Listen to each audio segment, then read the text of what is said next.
ওই বাড়িতে বাড়িতে তো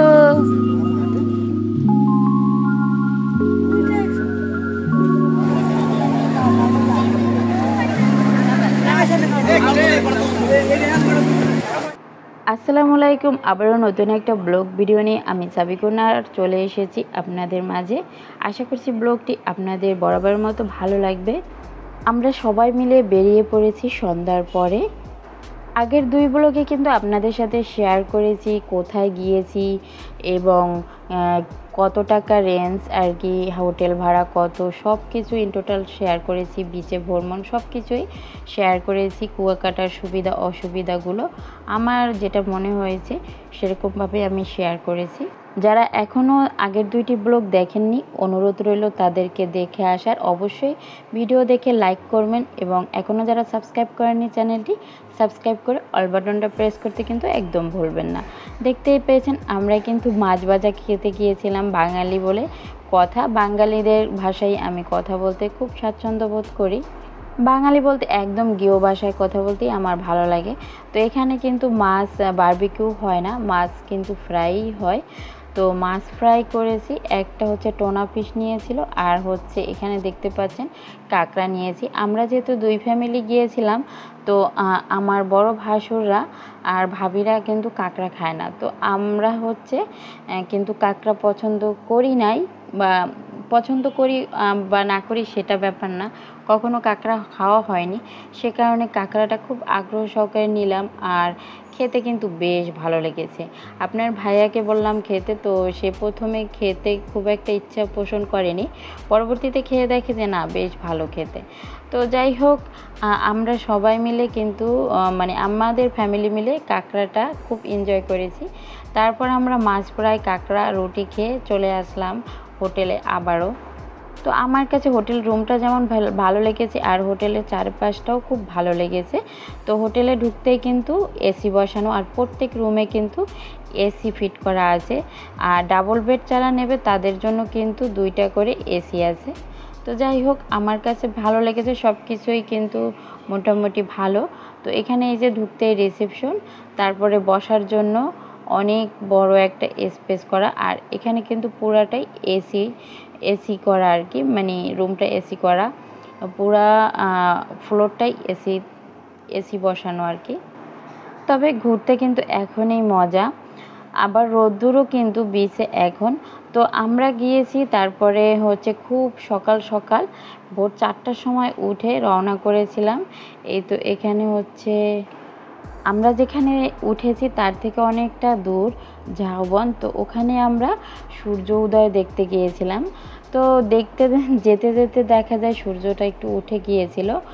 আর আপনার ভাইয়াকে বললাম যে চলো আমরা সবাই মিলে, মানে আমি আর তুমি মিলে একটা লাভ রিয়াক্ট দেই সূর্যের সাথে। কিন্তু আপনার ভাইয়াকে যতই বলি না কেন, সে হচ্ছে চূড়ান্ত আনরোমান্টিক একটা লোক, আর তার দ্বারা এসব হবে না। তো অনেক চেষ্টার পরে কোনো রকমে একটুখানি করলাম আর কি। তো তার সাথে আমি শুধু বারবারই বলে যাচ্ছি এগুলো পারো না, কী করে এই হ্যাঁ না তেনা। যাই হোক, বলে তো আর লাভ নেই, যে যেটা পারবে না তাকে দিয়ে সেটা হবে না। তো আমি নিজে নিজে তারপর ভাবলাম যে নিজে নিজেই করে নিই। আর আপনার ভাইয়া বলল যে ঠিক আছে তুমি আসো, আমি গেলাম আর কি। আর আমার ছেলে হচ্ছে ঘুমাচ্ছিল আর মেয়েটা গেল আমার সাথে। আর মেয়েটাকে দেখছেন একদম মানে কি বলবো, লুটুপুটু হয়ে সে শামুক কুড়াচ্ছে, তো শামুকে কুড়াচ্ছে। আমার মেয়ে শামুক কুড়িয়ে এত এত শামুক নিয়ে এসেছে সেখান থেকে, আর তার নাকি এটা খুব ভালো লেগেছে আর খুবই এনজয় করেছে সে। তারপর স্বামীকে বললাম যে একটুখানি ভিডিও বানিয়ে দাও আমাকে, বাট সে হচ্ছে ভিডিও বানাতে খুবই অধৈর্য। যাই হোক, তারপরও বানিয়ে দিতে বললাম। ওয়াইফ একটা কথা বললে তো আর সেটা ফেলতে পারে না। তো যাই হোক, সেটা না ফেলার অবধি আর কি আমার সাথে একটু একটু করে সে ভিডিও শেয়ার করতেছিল। তো পরবর্তীতে আরও মজা আছে, আপনার ভাইয়াকে নিয়ে অনেক মজাও করেছি। তো এই বীজটা কিন্তু বেশ ভালো লেগেছে। আর দেখতেই পাচ্ছেন এখানে কিন্তু একদম পানিতে পরিপূর্ণ হয়ে যায়, আর গাছপালা এক গাছপালা অবধি যখন জোয়ার আসে তখন পানি চলে যায়। আর এটা কিন্তু সেই স্থান যেখানে সাগর ও নদীর মিলনস্থান আর কি, মোহনা যেটাকে বলা হয়। তো সাগর নদীর মিলনস্থান হচ্ছে এটাই। সেখানে গিয়ে এক পরিচিত ভাবির সাথে দেখা হয়েছিল যখন তনয়ের আব্বু প্রথম চাকরি পেয়েছিল, প্রথম যে জব স্টেশন সেখানকার এক ভাবির সাথে দেখা হয়েছিল। তো তার সাথে কথা বললাম, ভালোই লাগছিল। তারাও ঘুরতে আসছিল বাচ্চাদের নিয়ে, আমরাও গিয়েছিলাম। তো অনেক দিন পরে তার সাথে দেখা, আর অনেক অনেক কথা জমেছিল, অনেক অনেক কথা যত একটুখানি সময় পেয়েছি এর ভিতরে বলেছি। আর আজকে সূর্য উদয়টা বেশ ভালো হয়নি, কারণ হচ্ছে গিয়ে আমরা যেতে যেতে একটু লেট হয়ে গেছিলো আর অনেক বেশি মেঘলা ছিল। আগে গেলেও কোনো লাভ হতো না, কারণ মেঘলার কারণে সূর্য উদয়টাকে ওভাবে দেখা হয়নি। তো যাই হোক, সমস্যা নেই। আমরা তিন মোহনার মানে সাগর ও নদীর মোহনায় গিয়েছি, এটাই হচ্ছে সবচেয়ে বড় কথা। এখানে ছোট্ট সুইট একটা বাচ্চা, তো ও খুব আনন্দ পাচ্ছিল, আর সাথে আমি একটু কথা বলছিলাম। দেখতেই পাচ্ছেন সূর্যি মামা দেখতে দেখতে 6:30 বেজে গেছিল আর একদম উপর দিকে উঠে গিয়েছে। তবে যে যাই বলুক না কেন, নদীর পাড় কিংবা সাগরের পাড়ে এভাবে মৃদু বাতাস আর সুন্দর একটা আবহাওয়া আর সুন্দর অভয়ারণ্য দেখে কিন্তু মনটা ভরে যায়, খুব খুব ভালো লাগে। তো এখানেও কিন্তু মৃদু ঢেউ ছিল, হালকা পাতলা আর কি। তো দেখতেই পাচ্ছেন কত সুন্দর একটা সিনারি। আর যারা ডিএসএলআর দিয়ে ভিডিও করে তারা খুব সুন্দর একটা শ্যুট নিতে পারে। তো এই তো দেখতে পাচ্ছেন আপনার ভাই আর আমি বললাম যে একটু রোমান্টিক মোডে আসো, আমি একটা ভিডিও করব, কিন্তু আপনার ভাইয়া এসে টস করে জড়িয়ে ধরলো। তো যেটা আমি তাকে বকা দিলাম যে এভাবে কেউ জড়িয়ে ধরে, এভাবে জড়িয়ে ধরবো না, আবার যাও, আবার ভিডিও করব। তো বারবারই বেচারে যাচ্ছিল আর বললো যে এইবারে কিন্তু তাইলে শেষ। তো এইবার বললো, আমি বললাম যে যতবার বলবো ততবারই তোমার আসতে হবে, কেন তুমি পারো না, তুমি ভিডিও করতে হবে তোমাকে। তো এই তো আমার হাত ধরে বললাম যে এবার শুধু হাত ধরেই হাঁটো, তোমার জড়িয়ে দেওয়ার দরকার নেই। তো হাত ধরে হাঁটলো, আর এপাশ ওপাশ করে আমরা একটু শ্যুট নিলাম আর কি, রোমান্টিক মোডে শ্যুট নিলাম। তো যাই হোক, এই তো ওখানে গিয়েছি আর সবাই মিলে একটা সুন্দর মুহূর্ত কাটিয়েছি, এটাই হচ্ছে সবচেয়ে বড় কথা। আর আমার ছোট্ট মেয়েটা শুধু সব সময় সেই শামুক কুড়িয়ে যাচ্ছে কুড়িয়ে যাচ্ছে, মনে হচ্ছে যে ওর শামুকের উপরেই ধ্যান জ্ঞান সব কিছু।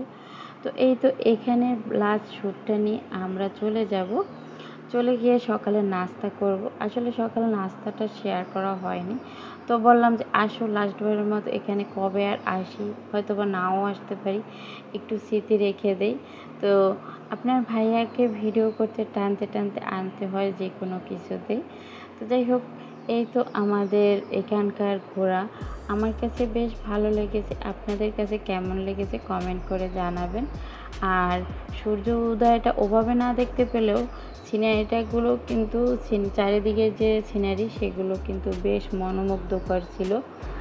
আর আবার আমার মেয়েটা দেখতেই পাবেন যে সে আবারও সেই শামুক কুড়িয়েই যাচ্ছে, যতক্ষণ ছিল ততক্ষণ সে শামুক কুড়িয়েই যাচ্ছিল আর কুড়িয়েই যাচ্ছিল। আর দেখতে পাচ্ছেন যে এগুলো হচ্ছে গাছের টিলা আর কি, গাছগুলো মরে টিলাগুলো এভাবে জেগে আছে, যখন জোয়ার হয় তখন ডুবে যায়, আবার হচ্ছে যখন ভাটা পড়ে এভাবে তখন কিন্তু আবার টিলাগুলো ওঠে। আর এই যে গর্তগুলো দেখেছেন ওগুলো কিন্তু কাঁকড়া করেছে আর কি গর্তগুলো। তো এই তো দেখতে পাচ্ছেন আমরা কিন্তু বাচ্চাদের নিয়ে আবার একটু বিচে চলে আসলাম, যেহেতু চলে আসবো আজকে। তো আজকে কিন্তু লাস্ট দিন, আমরা বলেছিলাম একদিন গিয়েছি দুপুরের দিকে, আরেকদিন দুপুরের দিকে চলে এসেছি, একদিনের জন্য আমরা গিয়েছিলাম, মোটমাট 24 ঘন্টার জন্য। তো এই তো এখানে আমরা চলে এসেছি বাচ্চাদের নিয়ে আরেকবার একটু, যেহেতু আমরা 12টার পরে চলে যাব, সেক্ষেত্রে একটু বাচ্চাদের নিয়ে ঘোরাঘুরি করলাম। আর সকালে নাস্তা টাস্তা খেয়ে তারপর চলে আসলাম আবার একটু বিচে। আর বিচে দেখতে পাচ্ছেন প্রচুর প্রচুর ভিড়। আমরা প্রথম দিন এসেছিলাম আর ওই দিনই ছিল প্রথম দিন আর কি, রোজার পরে প্রথম দিন ছিল ওটা, আর এটা ছিল দ্বিতীয় দিন। তো দ্বিতীয় দিন দেখলাম প্রচুর ভিড়। আমরা প্রথম দিন যেদিন গিয়েছিলাম অতটা ভিড় ছিল না, তো দ্বিতীয় দিন বেশ ভিড় ছিল। তো তা বাচ্চারা বলছিল যে আম্মু আমরা একটু নামবো, বললাম যে না এখন আর নামা যাবে না, যেহেতু বাড়ির দিকে রওনা হব, ভিজা কাপড় চোপড় নিয়ে রওনা হওয়াটা বেশ আর কি জটিল। আর যেহেতু খুবই অল্প সময়, সীমিত সময়ের মধ্যে আর কি সব কিছু রেডি করে চলে আসতে হবে, সেক্ষেত্রে ওদেরকে আর নামতে দিলাম না। এখানে একটু ঘোরাঘুরি করলাম। আর এই বিচে যখন এখন যাওয়া হবে তখন কিন্তু অবশ্যই মাথায় হ্যাট অথবা এই ছাতা নিয়ে যেতে হয়, কারণ এছাড়া গেলে প্রচণ্ড প্রচণ্ড রোদ। আর আমার মেয়ে তো পুরো কান্নাই করে দিয়েছে যে আম্মু এত রোদ্দুর কেন, পুরা গরম লাগে। তো অনেক বেশি গরম লাগে, যারা ভিজে আছে তাদের কাছে হয়তো বা অত গরম লাগে না, বাট আমাদের কাছে প্রচুর প্রচুর গরম লেগেছে। আর আমার কাছে খুবই ক্লান্ত লেগেছে। তো যাই হোক, যতক্ষণ থেকেছি তারপর চলে এসেছি ঝটফট করে বাচ্চাদেরকে জুতো মোজা পরিয়ে। তো এই তো আমাদের ঘোরাঘুরির শেষ দিন আর কি আজকে। তো ঘুরে ঘুরে লাস্টবারের মতো একটু শ্যুট করে আপনাদের সাথে একটু শেয়ার করলাম, আর নিজের তো মেমোরি হিসেবে রেখে দিলাম। তো ভালো লেগেছে। কুয়াকাটা ভ্রমণ যারা এখনও আসতে চাচ্ছেন তারা কিন্তু যেতে পারেন, তবে এত গরমের ভিতরে দুপুরবেলা আপনারা বিচে না যাওয়াই ভালো, ঘরে থাকা ভালো, ডাল ভাত খাওয়া ভালো। কিন্তু এখানে আপনার ভাইয়াকে ভিডিও দেখতে বললেন, সে লম্বাভাবে ভিডিও করে। এই তো দেখতে পাচ্ছেন এখানে কিন্তু শামুকের অনেক অনেক কিছু বানিয়ে রাখে, তবে প্রচুর প্রচুর দাম। তো আমি একটু দেখছিলাম যে কি কেনা যায়, তো কিছু কেনার জন্য ট্রাই করছিলাম, প্রাইসটা আর আমার কাছে অতটা ভালোও লাগেনি, যে অনেক মনোমুগ্ধকর জিনিস সেরকম না। তো সে কারণে হয়তো অনেকের কাছে অনেক অনেক বেশি ভালো লাগে। তবে সামগ্রিক জিনিসপত্র আমার কাছে চোখের দেখাই খুব ভালো লাগে, কিন্তু সেটা ইউজ করতে খুব একটা ভালো লাগে না আমার কাছে, একমাত্র মুক্তোর মালা ছাড়া। তো এখানে মুক্তোর মালা ভালো লাগছিল। এক একটা শামুক একসাথে অনেক অনেক বেশি হলো। মানে কিছু আচার নিয়ে চলে এসেছিলাম আর কি। তো এই তো আমাদের রিসেপশনে আর কি টাকা কমপ্লিট করে চলে আসলো সবাই। তো এই তো আমাদের জার্নি। আজকের ব্লগটা আপনাদের কেমন লেগেছে জানাবেন। আর ব্যাগপত্রগুলো সব কিছু এভাবে গুছিয়ে রাখলো এখানে। তো এই তো আমাদের জার্নি। সবাই ভালো থাকবেন, সুস্থ থাকবেন। আর ব্লগটি কেমন লেগেছে কমেন্ট করে জানাবেন, চ্যানেলের সাথে থাকবেন। পরবর্তী ভিডিওতে আবার দেখা হবে। আল্লাহ হাফেজ।